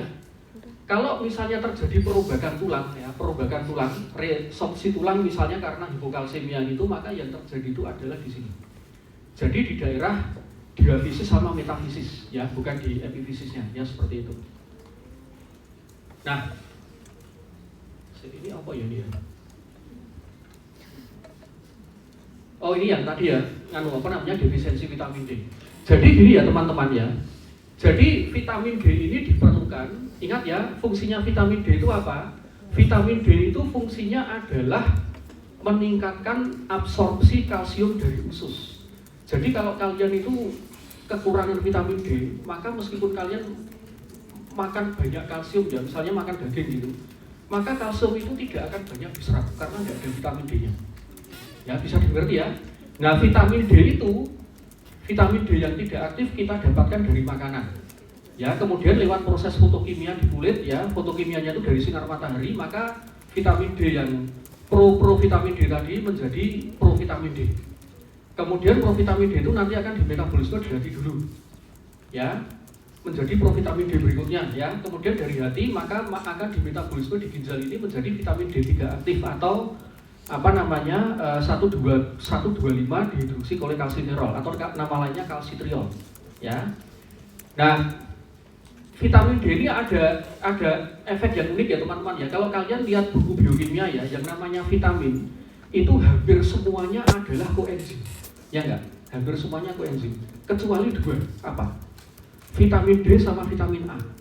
Itu perkecualian ya, nanti dibuka ya. Nah, di sini kalau misalnya kita menderita defisiensi vitamin D ya, meskipun paratiroid hormonnya normal, maka yang bisa dilakukan oleh paratiroid hormon itu hanya merubah kalsium saja, ya, dan retensi kalsium dari ginjal, tapi tidak bisa mengabsorpsi kalsium dari makanan. Ya nanti lama-lama kalau nggak kita perbaiki vitamin D-nya ini, nanti ini yang diabsorpsi semakin banyak, semakin keropos, ya seperti itu, ngerti ya? Nah kemudian di sini ya, kalau misalnya kadar kalsium itu rendah dalam jangka waktu yang kronis, ya. Jadi kalau kadar kalsium itu kalau kadar kalsium rendah dalam jangka waktu yang akut ya, itu tulangnya itu belum terjadi apa-apa ya. Tapi kalau sudah kronis, yang terjadi itu adalah resorpsi tulang. Nah kalau terjadinya itu pada anak-anak, ini kita namakan rickets, ya, atau rickettsia. Artinya tulang pada ekstremitasnya ini bengkok. Ya sebenarnya ini osteopenianya itu di semua tempat ya. Tapi karena yang menanggung beban badan itu adalah ekstremitas bawah, maka ekstremitas bawahnya itu akan bengkok. Nah kalau pada orang dewasa itu osteomalacia, ya sebenarnya orang dewasa rickettsia ya ada. Kalau rickettsia pada anak-anak nggak diobati ya nanti ricketsnya pada bisa menetap pada orang dewasa, ya seperti itu. Nah jadi kalau ricket ini ya, jadi artinya itu tadi osteopenia ya, dan masalah yang paling utama itu adalah karena anak-anak itu masih dalam proses pertumbuhan, ya. Ingat ya bedanya anak-anak dan orang dewasa itu, anak-anak itu pertumbuhan masih berjalan, tapi kalau orang dewasa pertumbuhan sudah berhenti, ya seperti itu. Nah di sini kalau misalnya kadar kalsium kurang, maka growth plate-nya ini di epiphyseal plate ini akan pertumbuhannya terganggu, ya sehingga tulangnya sulit memanjang, ya anaknya jadi pendek dan bengkok karena menanggung beban berat badan tadi, ya. Nah kalau ini ya osteomalacia, ya karena orang dewasa itu kan sudah growth plate-nya kan sudah nutup ya, maka kalau pada orang dewasa yang terjadi itu adalah osteomalacia. Ya jadi osteomalacia itu artinya yaitu tadi, jadi tulangnya keropos ya, mulai dari diafisis kemudian menuju ke metafisis, ya. Tapi tulangnya itu kan sudah tidak tumbuh ya. Jadi yang terjadi ya ini, jadi kakinya bengkok, tapi sudah tidak dalam proses pertumbuhan, ya. Yang ini kita namakan osteomalacia, ya. Nah di sini yang namanya ricket sama osteomalacia itu bisa terjadi bersama, ya. Dan biasanya sih terjadinya bersamaan yang paling banyak, ya. Cuma gini ya teman-teman ya, seperti yang sudah saya katakan dari awal tadi ya, kejadian rickettsia dan osteomalacia ini kalau di negara kita itu sudah tidak sebanyak zaman dulu, ya. Tapi siapa tahu teman-teman nanti akan ketemu, ya. Dan biasanya kalau pasien itu menderita hipokalsemia atau defisiensi vitamin D ya, biasanya sudah kita terapi duluan, ya, sehingga yang namanya ricket sama osteomalacia itu kalau kita sudah menterapi dengan vitamin D dengan asupan kalsium ya, itu yang namanya ricket dan osteomalacia itu biasanya tidak akan terjadi. Ya, kalaupun ada ricket dan osteomalacia biasanya hipoparatiroidisme yang tidak diterapi. Tapi kalau zaman sekarang di rumah sakit kita ya, awal-awal terjadi hipokalsemia itu biasanya sudah terdeteksi ya, sehingga biasanya jarang sekali yang sampai mengganggu pertumbuhan tulang. Cuma kalau kita tidak mengintervensi ya nanti yang terjadi adalah kejang sama tulangnya bengkok ya seperti itu. Bengkok dan mudah patah loh ya, enggak hanya bengkok tok ya. Nah, ricket itu seperti ini ya kira-kira ya.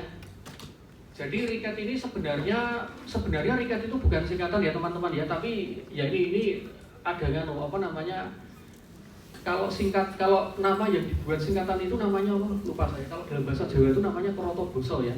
Jadi kata biasa tapi dibuat singkatannya seperti itu, dibuat kepanjangannya ya. Nah, seperti ini ya. Nah, ini juga gangguan pada epiphyseal plate itu ini ya seperti itu. Nah, ini juga ya.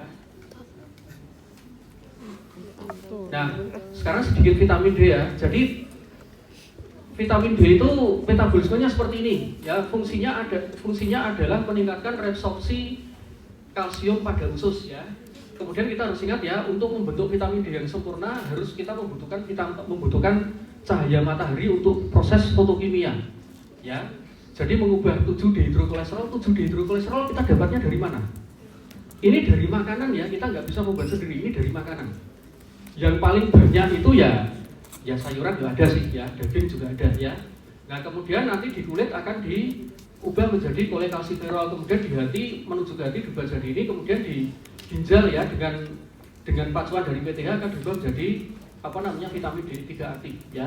Nah vitamin D3 ini sumber yang lain itu adalah pada ikan ya, berupa langsung ergokalsiferol ya. Ini mirip dengan 25 kolekalsiferol ya, kemudian nanti di ginjal diubah menjadi ini. Nah, jadi fungsinya ini ya, kalsitriol itu sama dengan 1,5 dihidroksikolekalsiferol. Ini nanti fungsinya adalah pada dihasilkan di ginjal, fungsinya ada pada usus ya, seperti itu.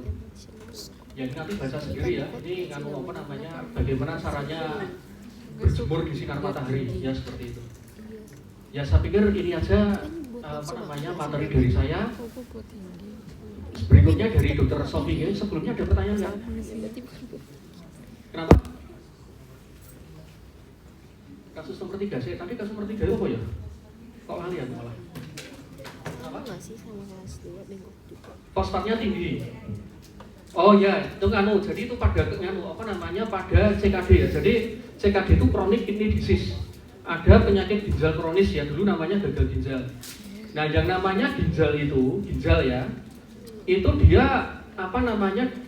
resorpsi kalsium dan fosfat itu diatur oleh hormon ya, seperti itu. Kalau resorpsi kalsium itu yang mengatur adalah paratiroid hormon. Kalau fosfat apa yang mengatur? Mengaturnya itu bukan retensi tapi membuang, yaitu oleh hormon namanya FGF23, fibroblast growth factor 23, atau nama lainnya itu fosfatodin kalau nggak salah ya. Nah, ketika ginjal itu rusak, maka mekanisme resorpsi kalsium dan fosfat itu terganggu. Ya, sehingga kadar kalsium dan fosfat dalam darah itu menjadi tidak normal, ya seperti itu. Bisa dimengerti ya? Ya, ada lagi kan? Sudah ya? Nanti saya dimarahi Dr. Sofi kalau berlama-lama. Ya, gitu, terima kasih. Terima kasih ya Dr. Sofi.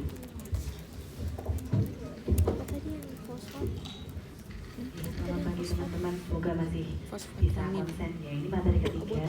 Ya, sebelumnya saya Sofi dari bagian endokrinologi metabolik diabetes KKM KUGM. Ya, kali ini saya akan meneruskan materi yang sama tapi pada dewasa.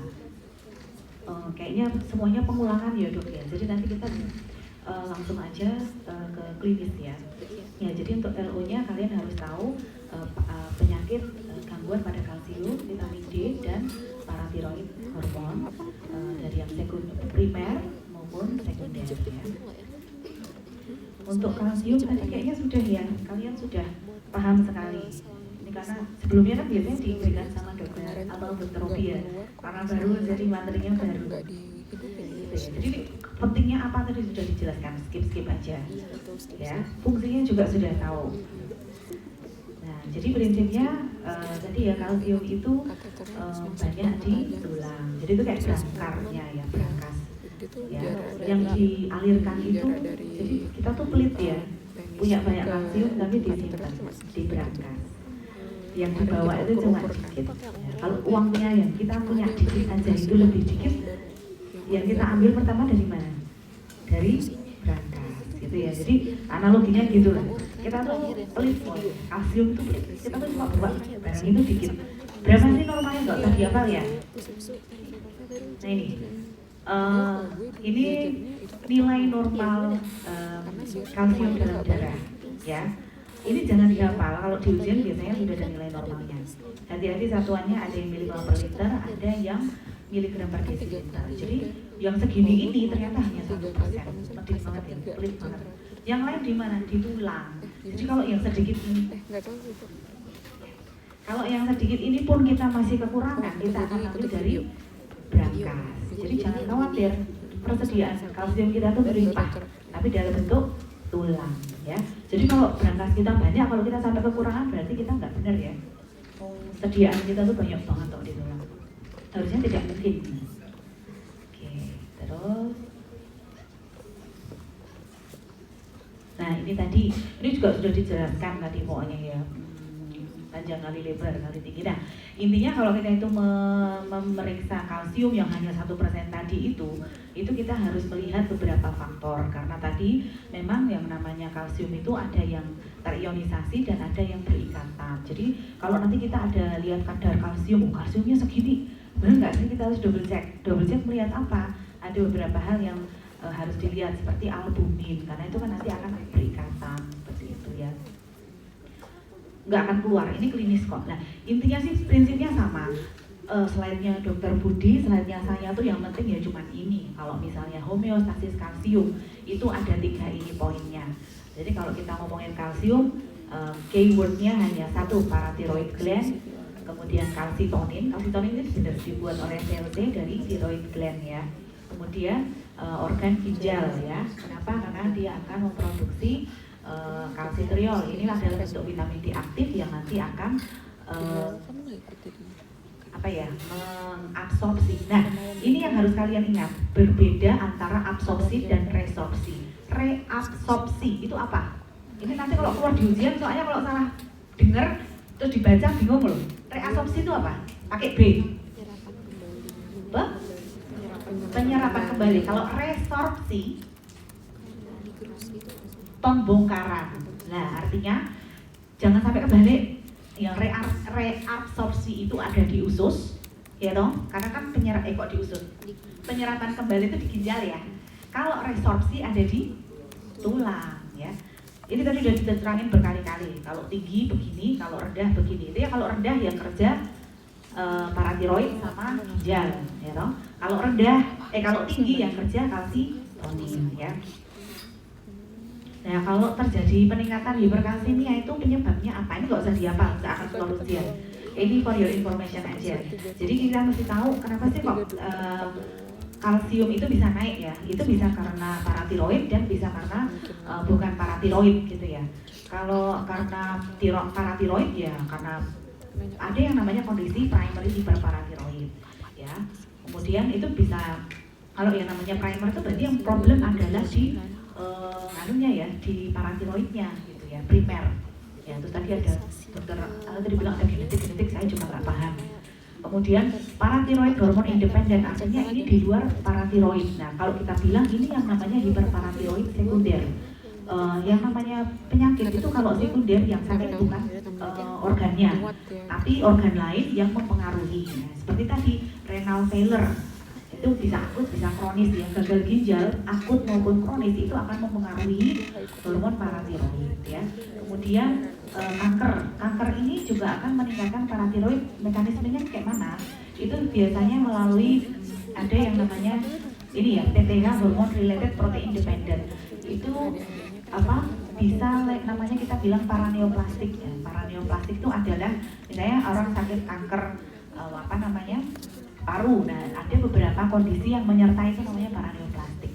Itu atau misalnya pasiennya kanker yang sudah metastasis kemana-mana, terutama ke tulang, itu juga bisa membuat nanti parathyroidnya tinggi karena dia sifatnya osteolitik, resorpsi. Ekses vitamin D itu juga ya, tirotoksikosis juga. Ya. 3 kali lipat.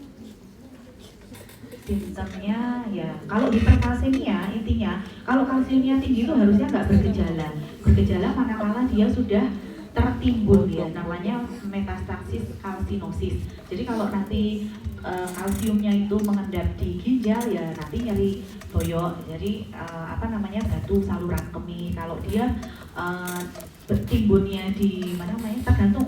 Jadi hiperkalsemia itu harusnya tidak bergejala. Dia bergejala manakala dia tinggi banget dan sudah mengendap di mana-mana gitu ya. Ini salah ya. Ini hipokalsemia, spotektroseol ini salah. Ini error. Nah, untuk terapinya gimana? Kalau tadi tergantung kausanya. Kalau kausanya itu karena parathyroid yang tinggi, itu ada dua. Ada yang konservatif, ada yang surgery. Kalau parathyroidnya itu nggak bisa diapa-apakan, ya kita pakai kalsimimetik atau sinakalset.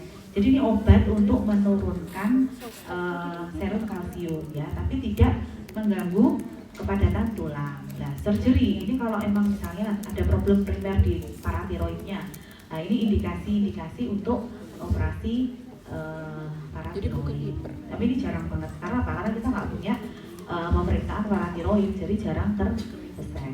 Beda slide anjir. Untuk hipokalsemia, sama ini penyebabnya berarti macam-macam ya. Ini ada yang dibedakan, ada yang dari paratiroid dan ada yang bukan.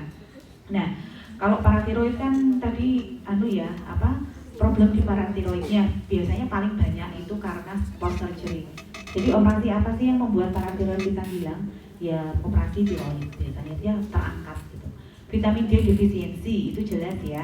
Vitamin D defisiensi itu bisa karena malabsorpsi. Nah, kalau malabsorpsi mah semuanya rendah, tidak hanya kalsiumnya saja. Ya, nah ini yang renal disease. Renal disease itu gimana sih kok bisa membuat kalsiumnya rendah lewat jalur mana dia? Mana?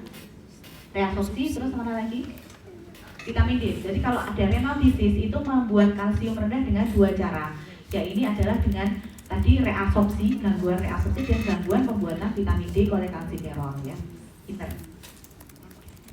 Ya itu, saya sendiri juga bingung. Oke, terus nah simptom associated with hypokalsemia ini kalau jadi gejala ini ada manakala kalsiumnya sangat rendah gitu loh. Jadi kalau dia turunnya hanya lucu-lucu, hanya batas bawah, tidak akan ada gejala. Tapi ketika dia sudah ekstrim, nah dia pasti sudah akan bergejala. Gejalanya mulai itu kan yang namanya gejala itu range. Jadi kita nggak bisa mengharapkan pasien datang dengan full blown gejala ini. Tergantung kadarnya gitu ya. Itu kan spektrum, misalnya dari yang paling ringan dulu. Sebelum kejang, pasien itu pasti akan kayak kram-kram dulu. Itu kita perhatikan, kenapa? Karena kita sehari-hari kalau di poli itu ketemunya pasien yang habis operasi tiroid. Berarti kan paratiroid dia udah nggak ada. Itu yang pasti kita tanyakan adalah udah sering kesemutan belum gitu. Karena kalau udah ada kesemutan itu kita harus evaluasi kalsium gitu loh. Meskipun kita sudah memberikan kalsium, kira-kira cukup nggak? Enggak, karena biasanya kita menambahkan kalsitriol. Jadi kalau memberikan kalsium saja itu biasanya kurang, makanya kita evaluasi. Nah kalau dia sudah berat itu udah sampai kejang, tetani, sampai itu tadi ada postex lainnya sama troseau ya, nanti ada gambarnya. Nah ini untuk terapi hipokalsemia ini sekedar pengetahuan aja karena ini nanti kalau sudah masuk klinis ya. Intinya sih, kapan sih kita memberikan oral, kapan kita memberikan IV. Kalau oral itu manakala hipokalsemianya masih kalau kita bilang lucu-lucu, belum sampai bergejala, yang masih batas bawah gitu loh. Tapi kalau dia udah berat bergejala itu kita memberikan yang IV. Untuk D3 kayaknya ya minimal kalian harus tahu ada istilah kapan itu disebut defisiensi, kapan itu disebut insufisiensi ya.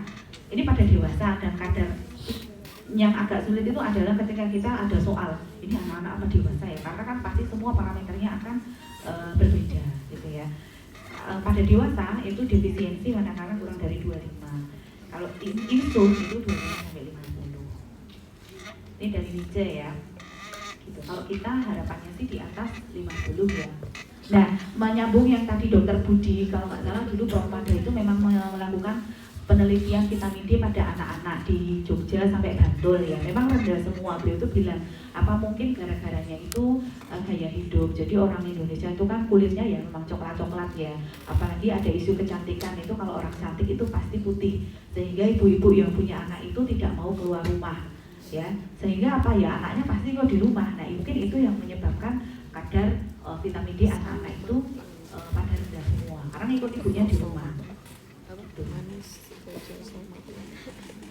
Nah manajemen vitamin D yang kita lihat kadarnya dia insuf apa defisien. Berat yang mana? Berat yang defisien ya karena kadarnya lebih rendah.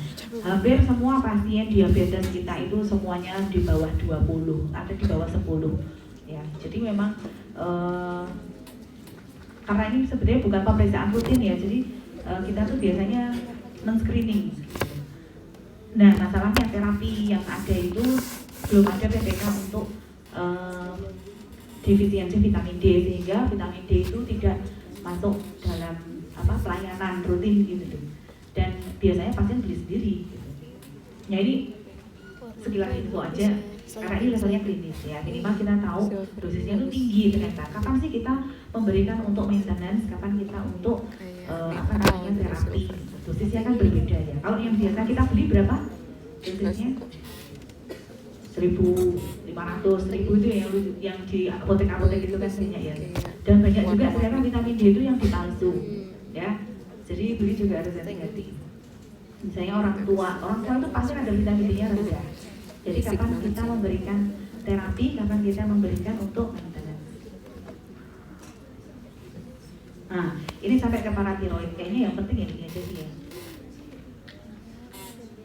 Sejarahnya paratiroid ya, ini dulu ternyata di tahun 1800 itu ada yang namanya bule, namanya Pak Sir Richard Owen. Itu dia kayaknya suka hobi berburu ya. Terus dia itu lihat di badak itu ada organ, ada titik-titik, ada benjolan di dekat tiroid. Nah, waktu itu baru dia tanya, ini apa sih gitu. Terus baru di tahun 1880 ada juga ini bule namanya Ivar Victor. Nah, ini melihat anatomis. Ini apa ini? Benjolan-benjolan ini. Ya, jadi kita harus tahu dulu anatomi, fisiologinya dulu ya. Swedish medical student. Nah, bisa gerak ya, canggih. Nah, jadi paratiroid ini ada di posteromedial ya. Oh, di belakang, di bagian. Jadi kalau kita lihat di glandula tiroid kan bagian belakang. Ya, posteromedial. Ada 4 kelenjarnya, 2 atas, 2 bawah. Ya, size-nya kecil. Nah, ini dipersarafi diinervasi oleh arteri ya, dari tiroidea. Nah, histologinya ini berarti ada sel chief dan ada sel oksifil ya. Ini mungkin keluar nggak ya di ujian? Kalau yang sel chief itu yang mengeluarkan PTH atau paratiroid hormon ya. Oksifilnya ini sampai sekarang belum diketahui. Regulasi hormon tiroidnya itu, paratiroid itu yang utama adalah untuk mengatur kadar kalsium ya. Jadi kita tuh hidup di sini nih, di kotaan ini dengan kadar kalsium yang normal dan kadar PTH yang normal, karena dia ada homeostasis toh. Kan kita makan makanan yang mengandung kalsium, penyerapannya baik, nggak ada masalah ya, hormon paratiroid kita terjaga di sini antara 10 sampai 65 itu ya, dengan kadar kalsium kita juga normal. Nah, ketika nanti ini kadar kalsiumnya kita rendah, ya berarti itu nanti akan ada feedback untuk PTH untuk naik. Kalau kadar kalsium kita ketinggian, yang jalan bukan PTH-nya tapi kalsitonin. Nih, pokoknya 3 ini ya, PTH ini harusnya keluar di ujian. Bone resorption, CA2 reabsorption pada ini sama CA kalsium absorption pada intestin ya. Ini punyanya ginjal, ini punyanya kalsitriol. Enggak lagi kemarin aku nggak bilang. Terus ya udah, tapi dokternya iya aja udah palpasi. Terus udah gue bilang juga kalau ada proses tadi juga udah ini, tapi kan nggak masukin ya, nggak bisa. Vitamin D juga udah. Nggak bisa nggak sih, proper aja. Terus di situ udah baik sekali. Setelah pemeriksaan fisik, ini udah diulang semua nih. Nah, dapat sumari ini penting nih ya pokoknya. Jadi kalau diulang-ulang kali berapa kali kemungkinan keluar nih. Function 3 komponen kalsium metabolism PTH. 3 ini ya, reabsorpsi, resorpsi, dan absorpsi. Kalau vitamin D itu tadi meningkatkan absorpsi kalsium di kalsitonin, itu menurunkan kalsium. Ini feedback negatif kalau kalsiumnya banyak. Kuncinya nih kayaknya. Tapi nggak usah terlalu spesifik. Nah, ini sekarang gangguannya. Kalau gangguan paratiroid itu kita bedakan. Ini gangguan struktur atau gangguan fungsi. Kalau gangguan struktur itu biasanya dia membesar. Apapun ya, kayak kemarin juga tiroid gitu ya. Sama, kalau gangguan struktur dia pasti membesar. Tapi belum tentu dia yang besar itu fungsinya bermasalah.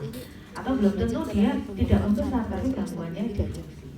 kita Bapak ini bedakan kan juga dari riwayat PPH ya. jadi Makanya kita harus mengevaluasi evaluasinya apa paratiroid hormon gitu. Tapi biasanya kita nggak punya reagennya kok, jadi pasti kita cek kalsiumnya dulu.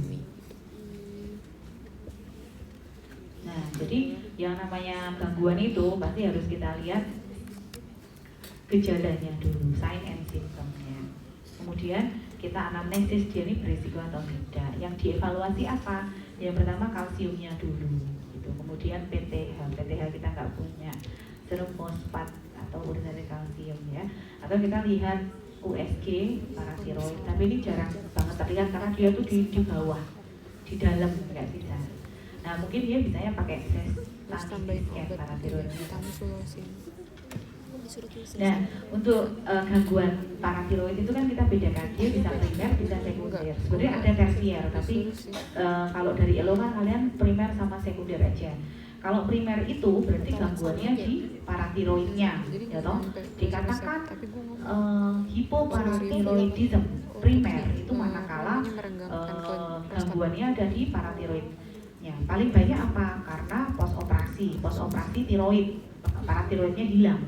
Atau autoimun yang membuat rusak paratiroidnya. Ya kalau paratiroidnya rusak pasti metabolisme kalsiumnya akan terganggu, sehingga kalsiumnya pasti akan rendah atau tinggi. Hah? Nah ini kan udah ada kan, ini kan bisa bacanya nggak sih? Ini kan berarti gini, PTH-nya rendah, kalsiumnya rendah, artinya dia hipoparatiroidism primer, satu tuh primer, gitu. Nah kalau paratiroidmu nggak ada, berarti kalsiummu rendah atau tinggi? Rendah, ya benar. Ini pasien-pasien kita yang udah habis operasi tiroid itu kan paratiroidnya nggak ada, dia pasti kesemutan sampai kram-kram, itu tiroidnya rendah. Benar dia di sini. Jadi kalau dicek kalsiumnya rendah, kadar paratiroidnya ya nggak ada loh, paratiroidnya jadi diambil. Jadi itu maksudnya satu itu primer gitu ya. Nah sekarang hiperparatiroid primer itu pada apa? Pada tumor biasanya ya, hiperplasi. Jadi ada pembesaran pada paratiroid, ini jarang banget. Kita juga belum pernah. Artinya kalau dia itu hiperaktif, hormon tiroidnya kan tinggi, kalsiumnya tinggi nggak? Tinggi lah. Makanya dia di sini. Ini tinggi, ini tinggi. Jadi dia ada di kotak sini. Terus ada lagi kalau misalnya hiperparatiroidism sekunder, ini pada kasus apa? Ini pada kasus vitamin D defisiensi, pada kasus CKD ya. Jadi kayak tadi yang kasus-kasusnya Dokter Budi, itu kan pada pasien CKD kan terjadi hiperparatiroid sekunder, ya toh? Problemnya banyak karena tadi kalsiumnya rendah. Kenapa kok pasien CKD kok bisa paratiroidnya bisa meningkat? Kenapa? Kalsium rendah ya, tadi ya ada gangguan fosfat. Jadi kalsium sama fosfat itu adalah buffer, maksudnya itu keseimbangan. Pada gangguan ginjal pasti kalsiumnya terganggu, fosfatnya terganggu. Pada pasien CKD kalsiumnya rendah, fosfatnya pasti naik. Nah, kalsium yang rendah itu akan mengaktifasi homeostasis tadi ya, feedback tadi ya, sehingga dia akan meningkatkan paratiroid untuk mengeluarkan hormon paratiroid lebih banyak ya toh. Sehingga apa?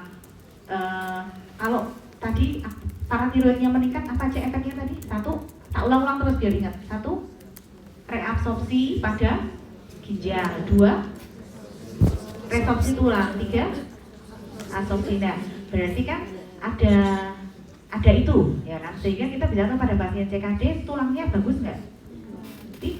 Iya, karena dia resorpsi. Jadi kita nggak hafalan. Ini kan kayak cerita. Pasien ini tuh paratiroidnya terus kalsiumnya rendah, terus paratiroidnya tinggi, terus paratiroid tinggi, terus kan ada resorpsi. Jadi pasien-pasien CKD itu tulangnya pada keropos semua. Kenapa kok ya, pada dewasa nggak begitu penting seperti anak-anak ya? Karena orang CKD pada dewasa itu udah terminal, udah nggak kayak anak-anak ya. Anak-anak itu kan orang tuanya care banget ya. Ini tirik-tirik banget. Nah, kalau orang CKD pada dewasa itu mau nafas saja susah itu. Jadi itu kayak apa ya? Masalah yang tidak di prioritasnya kurang gitu, karena ya namanya tulang itu kan nggak apa-apa ya, kecuali dia jatuh, asal jatuh pasti patah gitu. Jadi pada pasien CKD itu rawan patah, frakturnya patologis. Misalnya buat kita itu cuma memar, tapi karena mereka tulangnya nggak bagus bisa patah. Itu jadi nyambung ceritanya. Terus PTH independen ini kalau memang dia intiknya banyak gitu atau dia paraneoplastik itu kadar PTH-nya sebenarnya nggak masalah. Nah ini ya tadi ya, hiperparatiroid kita harus tahu kapan itu primer, kapan itu sekunder. Untuk tersier, kapan dikatakan tersier? Sebetulnya pada saat sekunder yang membuat hiperplasi. Jadi misalnya tadi CKD kan terjadi hiperparatiroid sekunder. Lama-lama kalau dia dipacu terus dia akan membesar. Nah ketika itu terjadi namanya jadi tersier.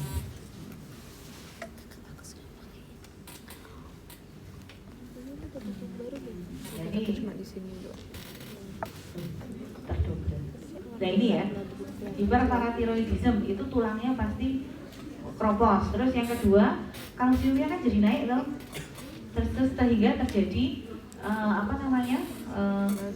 deposisi kalsium ya di mana dia akan hinggap di ginjal jadi nefrokalsinosis. Kalau dia hinggap di terdeposisi di vesika ya jadi batu bening. Manajemennya hiperparatiroidism yang pertama ya tadi ya surgery kan ada dua intinya terapi itu kalian harus ingat apapun penyakitnya terapi itu dua, ada farmakologi dan ada non farmakologi. Ya ini kan kayak jadi satu gitu ya. Kalau farmakologi itu sifatnya obat, ya toh obatnya ini apa yang di sini berarti farmakologi itu cairan, ya diuretik gitu kan obat ya.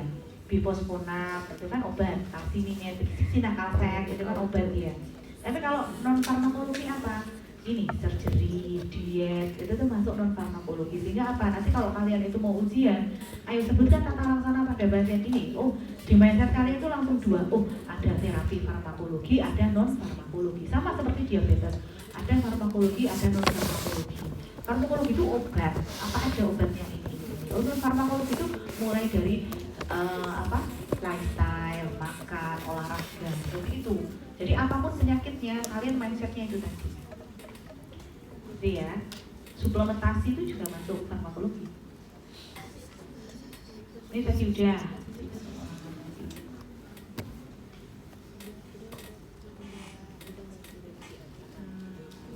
Nah ini apa? Ini yang tadi disebutkan Dr. Budi. Ya. Video selanjutnya. Kalau ini apa namanya? Roseo. Ya, karpopedal spasm. Jadi nanti dia gini. Kan ini harus diinduksi ya, berarti kadarnya belum rendah amat. Kalau dia sudah rendah banget, dia nggak perlu diinduksi, udah langsung gini. Carpopedal spasm. Manajemennya hipoparatiroid. Nah, kalau hipoparatiroid itu hampir semuanya medikamentosa atau farmakologi ya. Jadi kalau dia kadar yang berat, ya kita memberikan kalsium glukonat dalam bentuk IV. Kalau dia kejang, kita kasih sedatif ya. Kalau memang dia etiologinya karena paratiroidnya, kita memberikan parenteral, paratormon. Ini ada di luar negeri, tapi kita nggak punya. Dan ada yang namanya terapi itu ada terapi underlying, ada terapi suportif ya. Suportif itu kan tadi kalau misalnya pasiennya sampai tetani, sampai spasem laring ya kita berikan tracheostomi atau sampai ventilasi ya. Kalau ternyata kadarnya tidak terlalu tinggi, kita bisa pakai kalsium yang dalam bentuk suplementasi yang tablet saja. Makanya kita lihat dulu kadarnya. Vitamin D juga diberikan untuk memperbaiki absorpsi. Untuk air itu nanti dia masih di dalam plastik. Nah ini kalau ada emergency tetani itu pemberian kalsiumnya itu terus-terusan ya sampai level kalsiumnya tercapai. Kemudian ada sebab tadi. Kalau paketnya CKD itu biasanya kita berikan kalsium apa tadi? Kalsium CaCO3 biasanya CaCO3 ditambah kalsitriol sama folik acid itu biasanya paketnya. Jadi di samping suplementasi dikasih kalsitriol untuk memperbaiki absorpsinya. Ya, terima kasih. Ada yang mau ditanyakan? Nggak ada soalnya. Ada yang mau ditanyakan? Ya.